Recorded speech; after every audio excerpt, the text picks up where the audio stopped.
por mais um dia. Obrigado pelo momento que nós temos aqui, Deus, de ler a Tua palavra e ser ministrados pelo Teu Santo Espírito. Quero pedir em nome de Jesus, Deus, nos transforma, aviva a Tua igreja aqui neste lugar.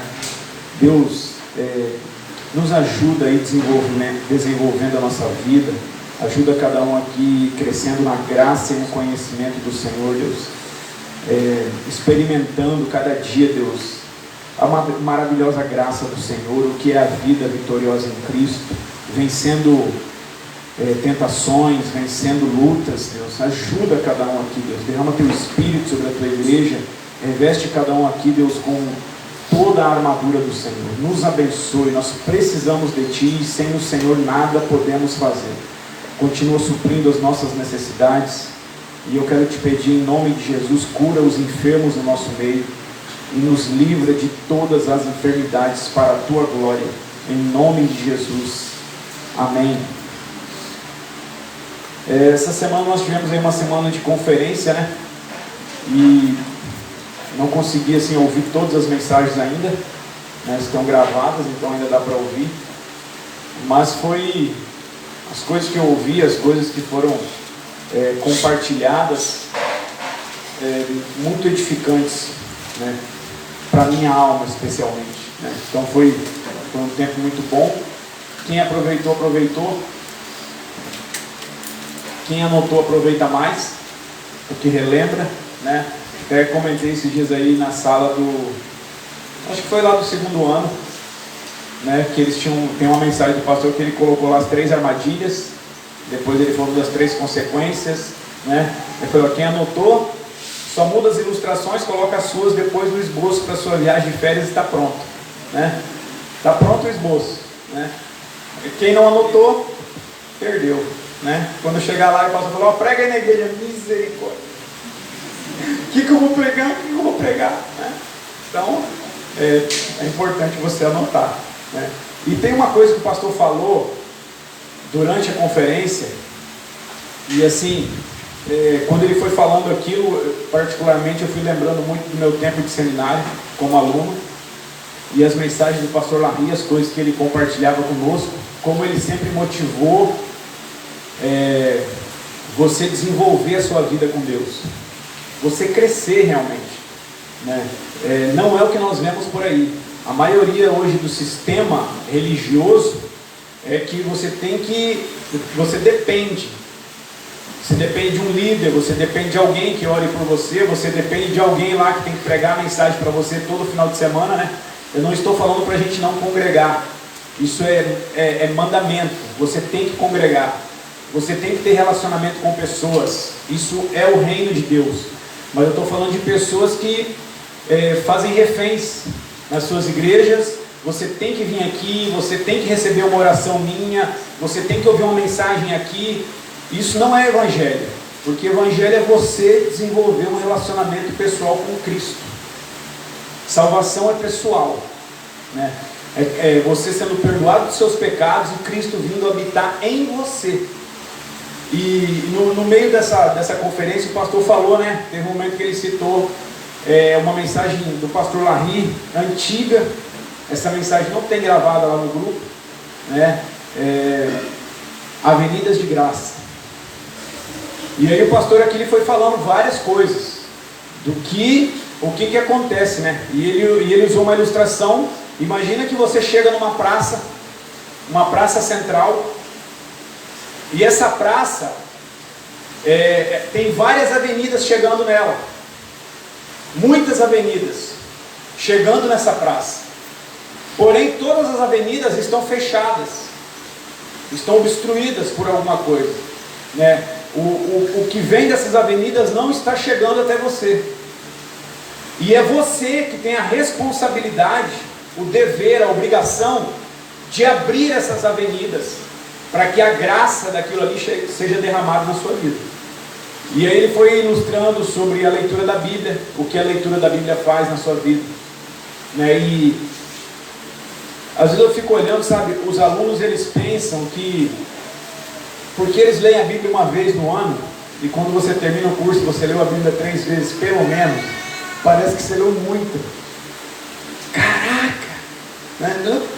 que você leu muito, porque você nunca tinha lido, né? Mas é só o início da coisa, é só o começo, porque a palavra de Deus, ela é como uma mina. Quanto mais você cavar, quanto mais fundo você for, quanto mais você procurar, mais você vai ter dela, mais você vai ter da mente divina, mais você vai ter conhecimento de Deus, mais você vai conhecer o caráter de Deus, né? Quando você passar situações, provas, tribulações, tentações, o que vai te fortalecer? A palavra de Deus. Talvez eu comecei a ler um livro, falei para o Julimar, já li esse livro uma vez, né? Muito antes de ir para o seminário. Eu estava lendo esse livro com a Raquel antes dela ir para o seminário, até perguntei para ela, falei, filha, onde a gente parou no livro, que eu vou continuar daí, né? O livro é um pouco, né? Não estou afim de voltar lá no início, conheço a história já. É Este Mundo Tenebroso. E aí, ontem à tarde, eu li uma parte dele que ele falava justamente do momento que o pastor, ele está em casa, dormindo, e aí os demônios chegam na casa dele, e aí, meu amigo, a noite foi terrível, né?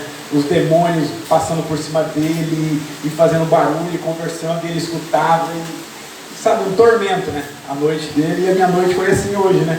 Tem uma hora que eu estava deitado lá, não conseguia dormir, eu falei, mas será que esses demônios miseráveis já estão aqui, cara? Não pode ser que vão me perturbar essa noite. E aí, é interessante que no livro, quando ele está passando por essa situação, ele está, tudo está escuro, tudo está nebuloso, ele está achando até que tem ladrões dentro da casa dele, né? E ele está com muito medo, de repente, o que vem à mente dele? Um versículo. Um versículo vem à memória dele. Então essas coisas, a palavra de Deus vai produzir em nós. Você vai estar passando por momentos, por situações, e a palavra de Deus vai te transformando, vai renovando a sua mente, né? Você vai começar a produzir frutos segundo a palavra. Você vai começar a ter reações segundo o que a Bíblia pede que você tenha. E isso vai ir abrindo avenidas. A graça de Deus vai sendo derramada sobre nós. No Salmo 1, versículo 3, o texto diz que, está falando do justo, diz assim que ele é como árvore plantada junto à corrente de águas, que no devido tempo dá o seu fruto, cuja folhagem não murcha. Quando você olhar lá para Mateus, Jesus fala assim, você conhece a árvore como? Pelo fruto. E quando você vai para João 15, ele diz que nisto é glorificado meu Pai, em que deis muito fruto. E ele diz também que aquele que não produz fruto é cortado, mas aquele que produz é podado, é limpo para que produza mais fruto ainda. Quando você planta um monte de árvore, para quem não conhece, se você plantar um monte de árvore pequena, um monte de mudas, e você olhar assim, difícil você saber quem é quem, se você não marcar, a menos que você seja o cara, né? Talvez quando as folhas começarem a desenvolver, você vai perceber, mas por exemplo, se você plantar limão, laranja, mexerica, que aqui tem uns nomes diferentes, se eu falasse bergamota, ninguém ia saber o que é. Sei lá, pocã, que é tudo meio que da mesma família, é tudo diferente, mas é da mesma família. Quando está ali todas as árvorezinhas pequenas, você não sabe quem é quem, você não sabe quem é limão, quem é laranja. Mas quando começa a produzir frutos, não tem como você não saber quem é quem. Não tem como. Você sabe. Não precisa mais ter nome, não precisa ter mais nada. Pelo fruto você conhece a árvore. Que fruto nós estamos dando? A palavra de Deus nos compara muitas vezes como árvores na Bíblia. Porque a nossa vida tem que gerar frutos. Sabe, nós estamos nessa avenida aí, e esse conhecimento bíblico, a graça de Deus sendo derramada em nós através da sua palavra, vai trazer um crescimento para você, pessoal, um relacionamento íntimo, um conhecimento pleno de Deus, dia a dia, E o que isso ainda vai produzir na vida das pessoas que te rodeiam? Aonde isso pode chegar? Muito longe, não tem nem como medir. O conhecimento da palavra de Deus.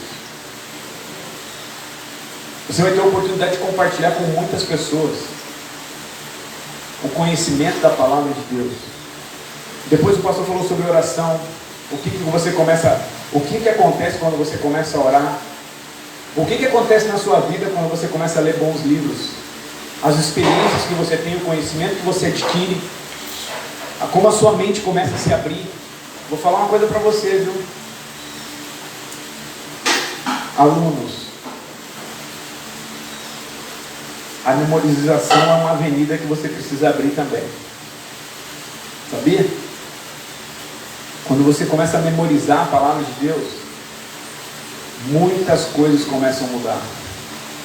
Você tem possibilidade de meditar naquelas coisas. E aquilo lá vai ser usado como uma ferramenta, como uma arma para você.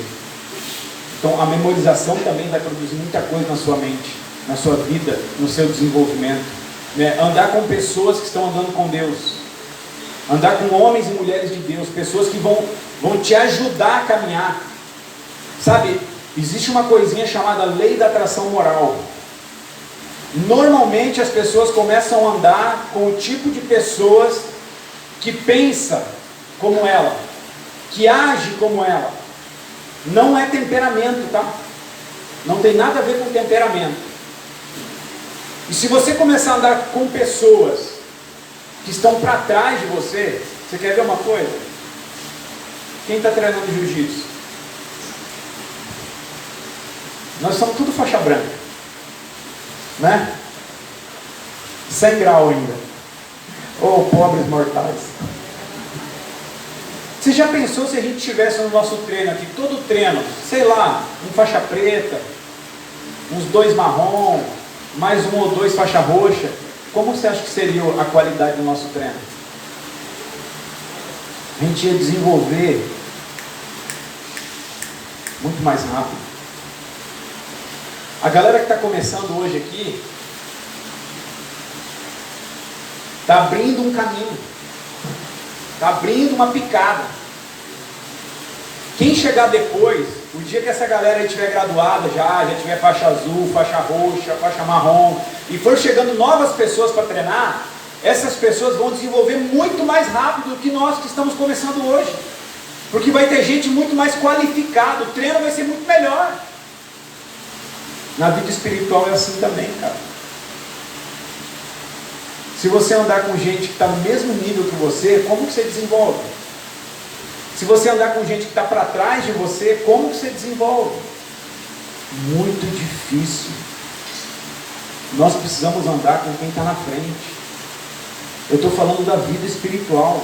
Tem homens e mulheres de Deus para nos ajudar, para nos aconselhar, para nos dar um toque de vez em quando.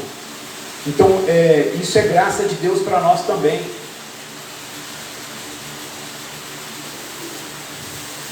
Outra avenida. Trabalho. Pô, trabalho tá de sacanagem comigo. O trabalho, cara. O trabalho faz você desenvolver muito. Seja vendendo, seja produzindo, pai, seja limpando, seja capinando, seja cavando buraco. O trabalho faz você desenvolver ideias, faz você se tornar produtivo, faz você pensar como eu posso melhorar isso, como eu posso fazer isso melhor, como eu posso fazer mais rápido, como eu posso vender mais, como o trabalho. E eu sei que tem muita gente aí que nunca trabalhou na vida. E nós temos uma geração nova agora que não sabe o que é trabalhar. Vai chegar aí a 18, 19, 20 anos de idade e nunca trabalhou na vida. Grande possibilidade que a maioria que chega no seminário nunca tinha vendido, cara. Né? E quando você chega lá na porta da vizinha, né? E bate palma lá, ô vizinha! Normalmente no início os vendedores ficam assim, tomara que não tenha ninguém em casa, tomara que não tenha ninguém em casa, tomara que não tenha ninguém em casa. Tem vergonha, medo, timidez, é um monte de coisa que acontece, é um monte de coisa que vai sendo quebrado na sua vida. E vai te ensinando a ser ousado, a ser intrépido, a oferecer, a argumentar. Sabe, você vai vencendo os seus desafios. O trabalho que nós desenvolvemos, cara, é uma avenida de graça na nossa vida. Coisa que você pode aprender e você vai levar para o resto da vida. Esse dia eu estava falando com o Ailton, né? Eu falei, já pensou? O cara vai... O pastor Tora, lá em Juiz de Fora, ele tem criação de porcos também. E bem maior que nós. Muito maior. Por que ele cria porco? Por que ele cria galinha? Por que ele cria vaca? E ele está ensinando os caras. É quase uma fazenda lá. A grande maioria das pessoas lá não pode sair para vender. Se eles saírem, eles não voltam. Nem eles voltam, nem o dinheiro volta, nem o produto volta. Né? Nada volta. Né? Vira fumaça, literalmente. Né? Ele está desenvolvendo um monte de coisa, ensinando aqueles caras a trabalhar lá dentro. Amanhã, depois, quando um desses caras que nunca soube fazer nada na vida, já pensou, o cara vai para um outro lugar, começa um negócio, aí ele vai, vamos criar porco. Ele sabe alimentar os porcos. Ele sabe capar os porquinhos, já pensou? Você sabe capar porquinho já? A Nair não vai ter coragem, né? Tudo bem, né, mãe? As galinhas boas. E o cara aprendeu um monte de coisas. Mas talvez você está ali olhando, isso não tem nada a ver comigo. Não, isso não é meu negócio. O pastor Larry conta uma história, numa mensagem dele. Eu conheci o cara. Quando ele chegou no seminário, ele era muito boa pinta. Um gaúcho daqueles bagual, né? Todo. Chegou no seminário, o pastor colocou ele para trabalhar onde? No galinheiro. Tirando merda de galinha. O pastor Giovanni conta que lá em Autônia, o galinheiro era alto, assim, alto do chão, mas você tinha que se abaixar para entrar. Por quê? Para as galinhas já cagarem e ficar no chão, não ter que entrar lá dentro para limpar. E ele fala que muitas vezes eles entravam para limpar, só que não eram retiradas as galinhas. Né? As galinhas estavam lá e eles entravam embaixo. Então o que você acha que acontecia quando você estava lá embaixo? Cheio de galinha lá em cima. Né? Você não podia olhar para cima, senão era ou dentro do olho, dentro da boca. Né? E ele falou que era assim, cara. Né? E esse rapaz que estudou com o pastor Larry, ele odiava galinha. Odiava galinha, cara. Ele ficou traumatizado com galinha. Ele saiu do seminário, muitos anos depois ele foi para a região ali de Belém, lá no Pará. Eu conheci ele lá e conheci o terreno dele. Anos depois, o pastor Larry entrou em contato com ele, porque soube que ele tinha começado um seminário lá em Belém. Ô fulano, e aí, como tá? Não sei o que, você está fazendo o que para o sustento? Ó pastor, estou criando galinhas. Ele aprendeu no seminário, cara, como criar galinha, como aproveitar bem a carne, como aproveitar bem os ovos, como aproveitar o esterco para adubo, para horta, um monte de coisa. O nosso trabalho, ele pode ser na sua vida uma avenida de graça. Sabe, essas coisas que eu estou falando são coisas que nós precisamos abrir na nossa vida. E a gente precisa fazer essa graça ser derramada em nós. Né? Trabalho, leitura, outra coisa que você precisa desenvolver. A grande maioria nunca fez isso. Isso aqui não é o assunto da mensagem que eu vou pregar. Tá? Finanças.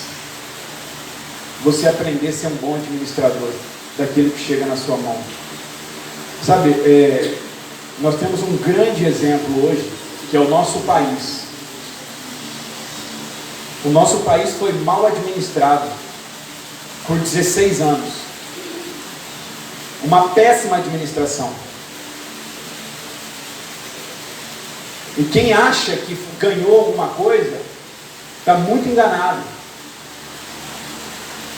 Porque o dinheiro que foi dado para o povo foi financiado pelo nome do próprio povo. E a conta chegou agora.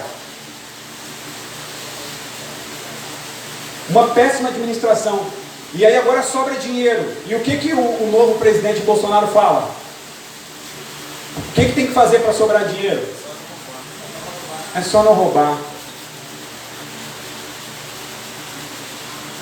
No nosso caso, eu não posso roubar de Deus. Eu preciso administrar bem aquilo que chega na minha mão. Sabe, você vai ver, cara. Você vai ver pessoas começar setores, começar coisas com quase zero de dinheiro. Nós começamos o seminário lá em Sinop, se eu não me engano, não sei se era R$15 na época. Era isso mais ou menos, Suzy? Foi uns R$15 que foi juntado. Eu nem sei que dia que foi juntado, porque eu não estava lá nessa hora. E provavelmente eu não ia ter muita coisa para acrescentar. Né?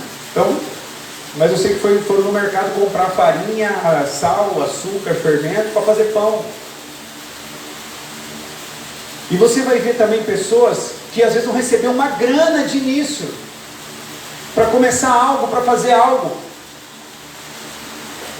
E parece, e faz assim, ó, porque não sabe administrar. Então a nossa vida financeira, ela começa com as coisas pessoais, com as coisas pequenas, você aprendendo a administrar bem aquilo que você tem. Porque se algo for, se você não é um bom administrador e for colocado algo grande na sua mão, vou falar uma coisa para você, você vai falir isso, você vai afundar o negócio.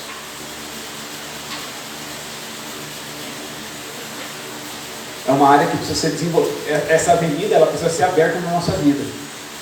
A vida financeira. Nós precisamos ser bons administradores. Nós precisamos aprender isso. Aonde investir, aonde não investir, quando não investir, o que comprar, o que não comprar, o que fazer, o que não fazer. Nós precisamos aprender. Vou falar uma coisa para vocês. Provavelmente nós teremos aí, esse ano que vem, 2023, a maior crise da história do mundo. Provavelmente vai acontecer isso ano que vem. Quem não aprender a usar bem as suas finanças, vai se enrolar. Hoje é muito fácil depender do dinheiro do governo. Não estou falando que é errado você receber. Eu só acho que você tem que ser bom administrador daquilo que você recebe. De tudo, cara. Seja um bom administrador. Aprenda do governo. Aí eu falei para ela, você vai guardar tanto vai ser para a sua viagem no final do ano, e tanto você paga as suas contas. Pai, agora está garantido. Compra um notebook para mim e eu vou te pagando parcelado. Nem a pau, Juvenal.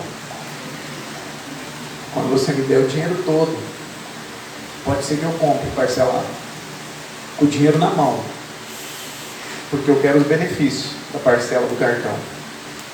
Mas comprar sem ter, de jeito nenhum. E ela, vou falar para você, ela me perturba. Ela recebeu uma parcela até agora, e ela me perturba toda semana com isso. Pai, compra. Pai, compra. Um dia eu perguntei para ela, se você recebesse 5 mil reais, o que você faria? Comprava um notebook. Falei, pois é, essa é a mente do miserável. O milionário, você dá 5 mil para ele, ele transforma em 100 mil. O miserável, você dá 5 mil e ele gasta os 5 e fica devendo ainda. Rapaz, infelizmente, cara, é algo que nós precisamos aprender. Nós queremos fazer o reino de Deus crescer. Nós queremos investir na vida de missionários. Nós queremos ganhar o mundo.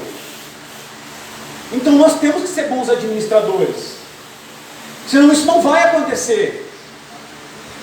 Eu vou falar para você, não é a quantia de dinheiro. Não é a quantidade. Mas é saber administrar. Tem que ser fiel no pouco. E depois o muito vai chegar. Né? Já pensou, você quer fazer uma viagem, né? Quer ir visitar alguém fora do país, talvez você olhava isso, isso é uma impossibilidade para mim. Não é, cara. Não é para ninguém. Não tem limite o que nós podemos fazer no reino de Deus. Mas às vezes nós estabelecemos limites. Não, isso aqui para mim não dá.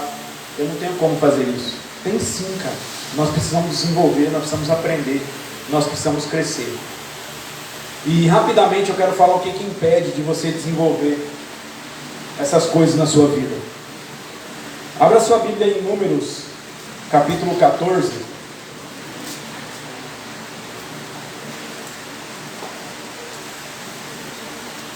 Quando eu olho para o povo de Israel, para a nação, eu acho que muitas coisas é como são na nossa vida.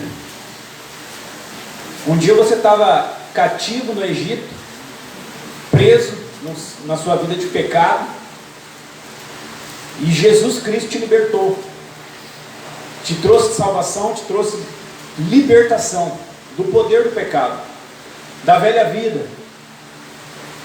E o que Deus quer para nós é nos dar um crescimento. Deus quer nos ensinar com a sua palavra coisas simples, coisas práticas, para você desenvolver o mais rápido possível e você viver uma vida vitoriosa, de conquistas. Era para a nação de Israel sair do Egito, passar aí no máximo 2 meses no Monte Sinai recebendo a lei e conquistar a terra da promessa. Era para ser assim. Era para aquela geração entrar na terra de Canaã e começar a vencer os exércitos, como aconteceu com a geração depois, sem ninguém morrer, sem nenhum soldado morrer, sem ninguém se perder, independente do tamanho que fosse o exército inimigo, independente do tamanho que fossem as muralhas das cidades, independente de qualquer coisa. Era isso que Deus queria fazer com a primeira geração, mas Deus não pôde fazer. Por quê? O que impediu eles de conquistar, de vencer, de avançar pessoalmente, como nação, como povo? O que impediu eles? Números 14, a partir do versículo 26, diz assim: Então Yahvé falou a Moisés e a Arão e sentenciou-lhes: Até quando esta congregação má e perversa há de se queixar contra mim? Ouvi as reclamações que os filhos de Israel murmuram contra mim. Portanto, ide e transmiti a essa gente o oráculo do Eterno, o Senhor. Eis que eu vivo, e por meu nome juro que vos tratarei exatamente de acordo com as vossas petições. Assim os vossos cadáveres tombarão neste deserto, todos vós, os recenseados, todos os listados desde a idade de 20 anos para cima, vós que tendes reclamado contra mim. Nenhum de vós entrará na terra que, com mão erguida, como ato de juramento, prometi dar-lhes para a vossa habitação, exceto Caleb, filho de Jefoné, e Josué, filho de Nun. Mas quanto aos vossos filhos, dos quais dizíeis que seriam levados como presa, serão eles que farei entrar e que conhecerão a terra que desprezastes. Quanto a vós, os vossos corpos mortos cairão sobre este deserto, e vossos filhos sobreviverão como pastores, caminhando errantes com seus rebanhos nesta ermidão, durante 40 anos, carregando o peso da vossa infidelidade, até que os vossos cadáveres se transformem em pó sobre o deserto. Observaste a terra durante 40 dias, a cada dia corresponde 1 ano de castigo. Por 40 anos sofrereis as consequências dos vossos pecados, e experimentareis as implicações do fato de me abandonardes. Eu, o Senhor, falei, e certamente farei cumprir minhas determinações em relação a toda essa congregação desobediente e má, que teve a petulância de se revoltar contra a minha pessoa. Portanto, encontrarão seu fim neste deserto, aqui mesmo perecerão. Os homens enviados por Moisés em missão, até o 35. Aí agora vai falar sobre os 10 que trouxeram as más notícias e morreram. No versículo 22, antes um pouquinho da onde a gente começou a leitura, diz na parte B do versículo, diz assim: todas essas pessoas que já me puseram à prova e me desobedeceram, deixando de ouvir a minha voz 10 vezes. Já tinha acontecido 10 situações que o povo tinha desobedecido a Deus, tinha cometido algum tipo de pecado, né? E todo pecado contra Deus é uma rebelião. E aí eu ia colocar os 10 aqui, mas não vai dar tempo de colocar os 10, então eu coloquei alguns aqui, e se der tempo a gente vai falar um pouquinho sobre eles. Ele começa falando aqui no texto sobre murmuração ou reclamação. Qual que é a diferença de murmurar e reclamar? Murmurar é você não aceitar algo, não querer que seja feito daquele jeito, achar algo ruim e começar a murmurar. Murmuração pode ser falando. A ideia de murmúrio, né? Não é falar muito alto, mas é murmurar. O calor desgraçado. Pai, meu amigo, eu estou em Manaus, eu não posso reclamar do calor. Eu estou em Manaus.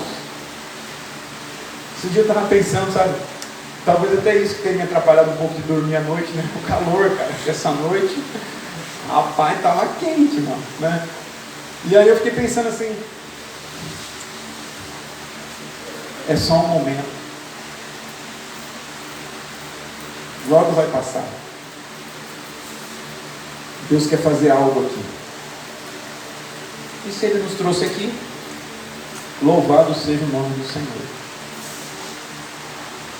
É só um momento. Não tem motivo para murmurar. Reclamar é quando você fala alto a sua indignação. Quando diz aqui que o povo reclamou, é que o povo começou a falar alto mesmo. Contra, não aceitando aquilo que era para ser feito, né? Então a murmuração, eu gosto de pensar que murmuração é rejeitar a vontade de Deus. Quando você murmura algo, quando você reclama de algo, você está indo contra, você está rejeitando a vontade de Deus. Em qualquer situação. Pode ser contra uma pessoa, pode ser contra um sistema, contra uma regra, contra qualquer coisa. Quando você murmura, você está rejeitando a vontade de Deus. Porque a vontade de Deus é que em tudo dai graças. E hoje de manhã, quando eu li aquele texto, né, de Provérbios 25, 28, que um homem que não tem domínio próprio, ele é como uma cidade sem muro. Eu fiquei pensando nisso, sabe? Não é falar sem pensar, é agir sem pensar, não tem domínio próprio. Se ficar emocionado, fala. Se ficar deprimido, fala. Fala para qualquer pessoa, fala sem discernir as coisas. Não tem domínio, não tem domínio próprio. E eu até acrescentei lá, às vezes escreve, né? Que eu acho que hoje no nosso momento aí de tecnologia, escreve besteira, escreve reage, porque escreve. Não tem motivo para murmurar, não tem motivo para reclamar, não existe.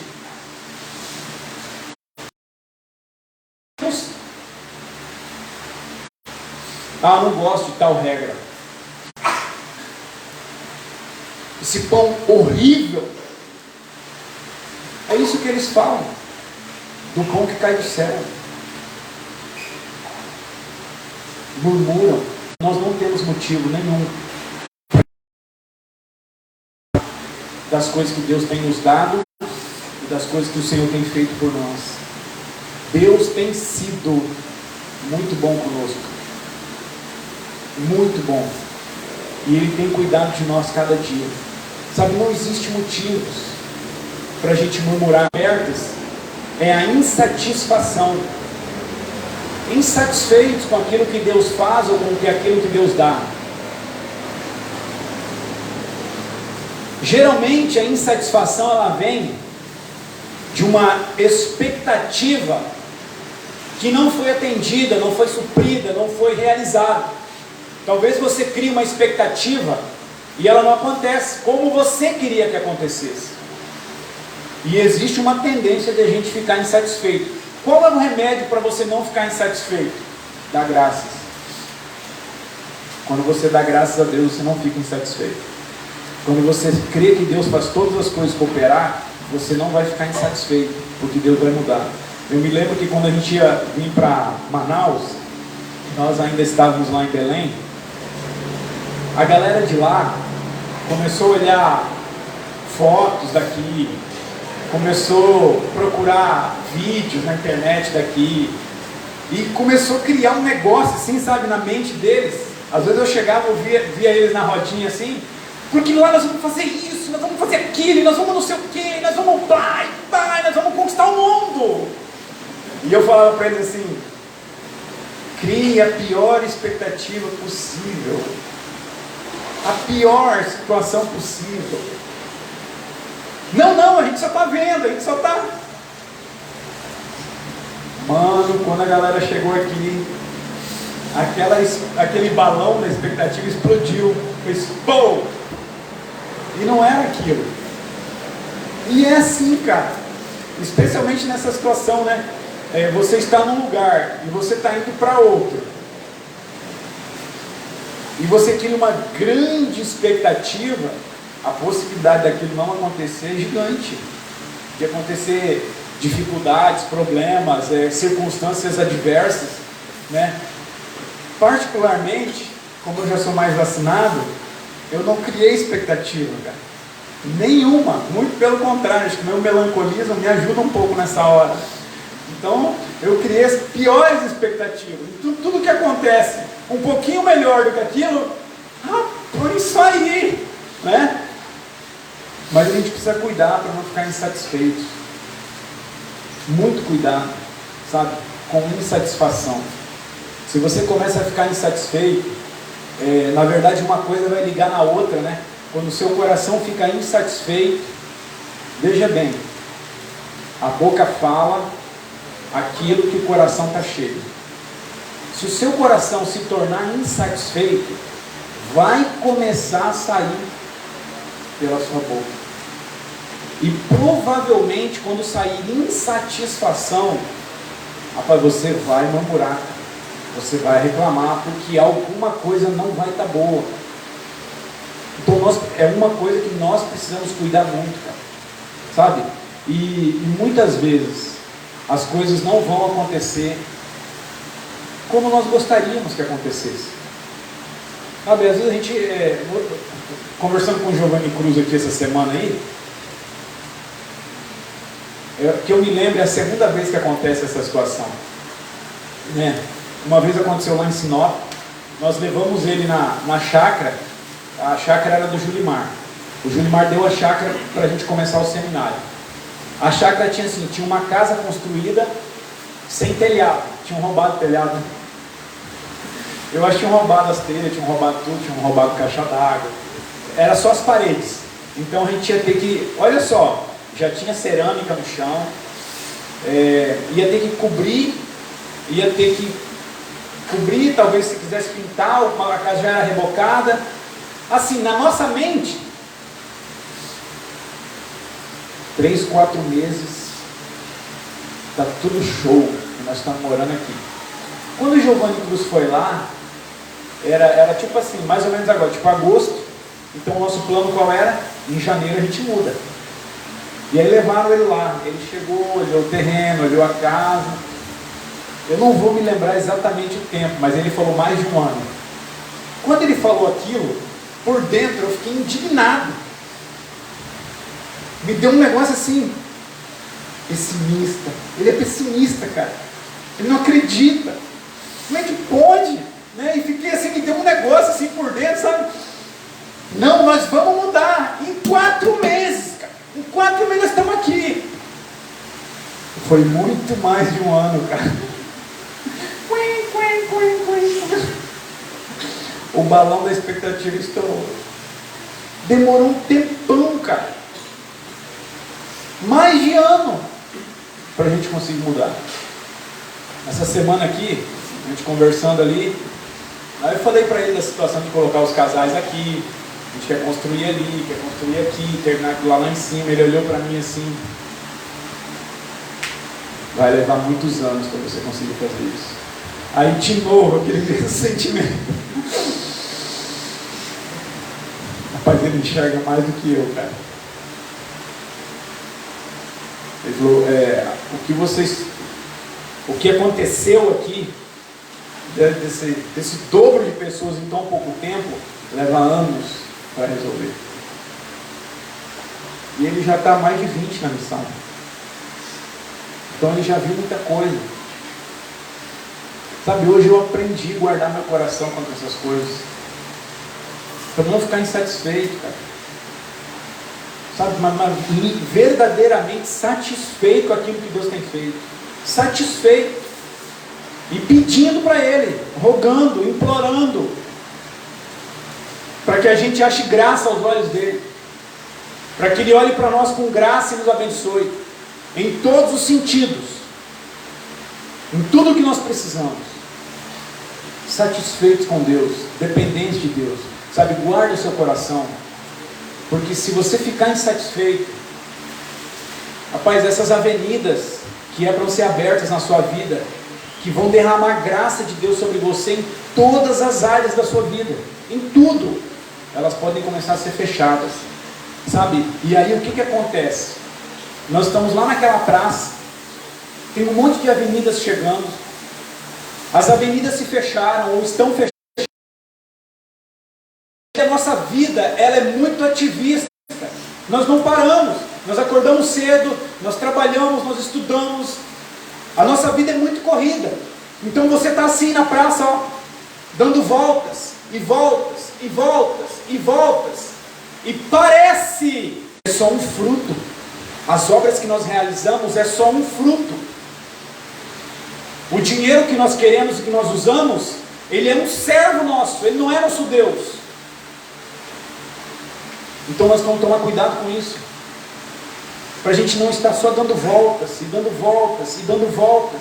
E parece que nós estamos fazendo algo, mas a nossa vida espiritual não está crescendo. Muito pelo contrário, nós estamos morrendo espiritualmente. O nosso relacionamento com Deus, você vai para a leitura da Bíblia, Deus não está falando com você. Você está lendo, lendo, lendo, lendo e nada acontece. Não está havendo transformação interior. Você está orando, orando e só repetindo listas. Ou gastando tempo em orações frívolas. As avenidas precisam ser abertas, amados. Sabe, você precisa parar no seu momento de leitura bíblica e olhar para a palavra de Deus e falar com Deus. E pedir o auxílio de Deus. E pedir que o Espírito de Deus fale com você na palavra. Quando você vai orar, tem que ter um relacionamento. Tem que ser algo vivo. E todas as outras coisas que nós vamos fazendo, elas precisam ser feitas de coração. Para Deus. Não para homens, não para as pessoas e nem para mim. Para Deus. Para que essas avenidas sejam abertas. Então cuidado com murmuração, cuidado com insatisfação. Outra coisa, cuidado com a incredulidade. Incredulidade não é falta de fé. Não é, eu não tenho fé, então eu sou incrédulo. Não é isso.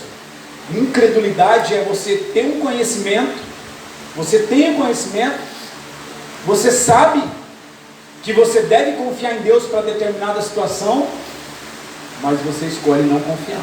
Você não acredita que Deus vai fazer, que Deus pode fazer, que Deus pode mudar essa situação. E você se torna incrédulo. Do mesmo lugar que parte a fé, do mesmo ponto do nosso coração que parte a fé, parte também a incredulidade. A fé, ela é uma decisão de crer. A incredulidade, ela é uma decisão de não crer. Rapaz, eu acho que Deus não vai fazer, eu vou dar o meu jeito. Eu acho que Deus não vai resolver, então eu vou fazer na força do meu braço. Isso é incredulidade. Eu sei o que Deus fala, eu sei o que Ele pode fazer, mas eu não acredito que Ele pode fazer. A incredulidade faz Deus mentiroso. Se nós não depositarmos fé, nós estamos dizendo que Deus é mentiroso. Aquilo que Ele fala na sua palavra, Ele não vai cumprir. Ele não tem poder e capacidade para cumprir. Ele não vai fazer isso. Ele é um mentiroso. Cuidado também com isso. Porque se nós em algum momento gerarmos incredulidade lá no creme dental, e vai indo, desenvolvendo uma vida de fé. Amanhã depois vai ser um ministério, amanhã depois é um carro, é um negócio. A sua credulidade.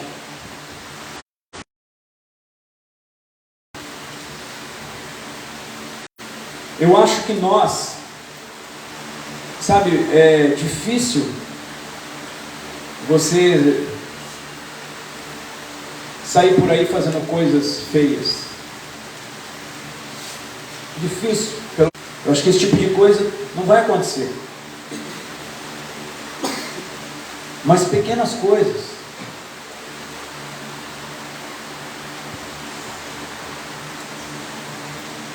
As coisas pequenas. É uma regrinha que eu desobedeço. É um negocinho que eu desobedeço. É um negócio que eu enrolo. Que eu dou uma de esperto, né? Afinal, o mundo é dos espertos, né? Deixa eu te dar uma notícia: o mundo é dos espertos, o céu não. O céu é dos que obedecem. Porque às vezes nós somos bons nisso, cara. Sabe? Eu estava compartilhando essa semana ali no 3º ano, né? Vou só usar como exemplo, né? A galera vai para o evangelismo. Aí um dia, eu não lembro como foi a conversa, ela me perguntaram assim: se a gente chegar depois das 9, a gente precisa ir para o horário de estudo? E eu fiquei pensando, já pensou, o cara chega aqui depois das 9, aí ele vai, se é um rapaz, né? Ele vai lá no quarto, até ele pegar o material, até ele vir aqui, até ele sentar, se arrumar, bater o sino e ele volta. As moças, mesma coisa, se for lá de cima, até ela chegar lá, até ela subir, pegar o material, descer, arrumar uma mesa, se arrumar, começar a estudar, acabou o horário. Aí eu falei, tá, se chegar depois das 9, não precisa ir para o horário de estudo. Mas tenha bom senso, não faz bagunça, não conversa. Show. Agora já aconteceu coisa assim, ó. O cara vai para o grupo, aí não tem grupo. Gente, vamos para a lanchonete, a gente fica lá até dar 9 horas, depois a gente vai para o seminário. Vamos para uma lanchonete, vamos curtir, vamos esperar dar o tempo. Vamos, para aí, vamos conversar um pouquinho aqui, já vai dar 9 horas, daí a gente chega lá, se eu chegar antes eu vou ter que estudar. Sabe essa malícia? Ela vai gerar um fruto. Essa esperteza, ela não é divina, cara.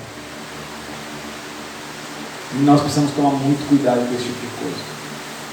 Por que eu quero dar uma enrolada? Por que eu quero chegar depois? Porque eu não quero estudar.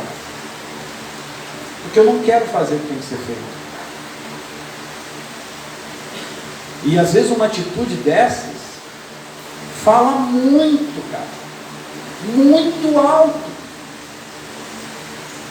Já pensou como vai ser o seu ministério? Você vai empurrar coisas com a barriga.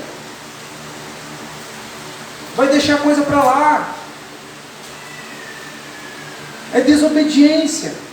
Nas pequeninas coisas. Da montanha. Mas são as pequenas pedras do caminho que nos fazem tropeçar.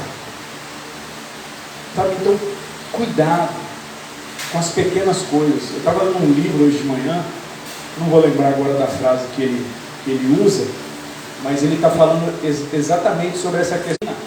O que eu devo, o que eu não devo, quando eu devo, quando eu...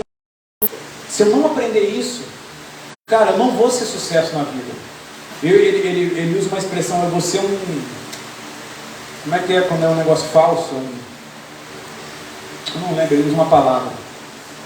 É tipo uma hipocrisia, né? A minha vida é uma farsa. A minha vida, 53 na sala. Era um em cima do outro, claro, né? Era quase tipo isso aqui, ó. Era colado assim, ó. Era 10 em cada fileira, assim, ó. E o pastor entregou. E sumiu da sala. Aí quando eu olhei ele indo embora, assim, ó. Rapaz, mas não vai ficar aqui cuidando, não? Rapaz, essa galera vai colar, cara. Como assim? Deixou todo mundo sozinho? Depois, você viu. Você colou. Vou colar numa coisa da Bíblia. A pessoa, o cara chega no inferno depois. Ô Hitler, você está aí por quê? Rapaz, matei 6 milhões de judeus. Matei mesmo, matei. Um por um. E você? Colei na prova da Bíblia. Pô, mano, na prova da Bíblia. Que sacanagem. Tá de brincadeira. Cara, vamos obedecer nas pequenas coisas. Sabe, eu sei que talvez tem coisas que você não gosta, mas nós precisamos ser tratados. Sabe, nós precisamos passar por esse tratamento de choque, da disciplina, da renúncia, dos horários, sabe, de ser apertados mesmo. É necessário. É para o nosso crescimento e é para o nosso bem. Por isso que nós devemos obedecer. Nós devemos dar graça nessas situações. Nós precisamos olhar para isso e falar assim: Deus faz todas as coisas cooperar. Eu vou amar a Deus, eu vou fazer, eu vou obedecer. E essas coisas, elas vão ir abrindo avenidas na nossa vida. E a graça vai sendo derramada, sabe? E você vai ir vencendo. Você vai começar a vencer tentações, vencer dificuldades, crescer espiritualmente, crescer intelectualmente. As suas emoções vão começar a ficar equilibradas. Vai acabar aquelas coisas, aquelas explosões, aqueles distúrbios emocionais vão acabar. Porque Deus vai nos forjando, nos moldando. E todas essas situações que acontecem, Deus está nos tratando. Sabe, Deus quer te preparar para algo. Em Jeremias ele fala assim que nós estamos na mão de Deus, como o barro está nas mãos do oleiro. E o oleiro vai fazer a obra, ele vai formar o barro, o vaso, como ele quer. Então você já pensou? Você é o barro na mão do oleiro. Você quer um negócio, o oleiro quer outro. Quem você acha que vai ganhar? Rapaz, é melhor a gente se entregar logo. É melhor a gente submeter logo. É melhor a gente obedecer logo. Sabe, a gente não precisa andar 40 anos rodando no mesmo lugar. O povo de Israel ficou 40 anos, cara. Não era para ser 40 anos. Era para ser um pouquinho mais de 40 dias. 40 anos rodando no mesmo lugar. Não é para ser assim conosco. Deus quer fazer cada um aqui um sucesso, sabe? Deus quer nos fazer crescer. Deus quer responder nossas orações. Mas nós precisamos tomar as decisões certas, né? Outra coisa aí é idolatria. Cuidado com a idolatria. Com a minha vontade. E também com saúde.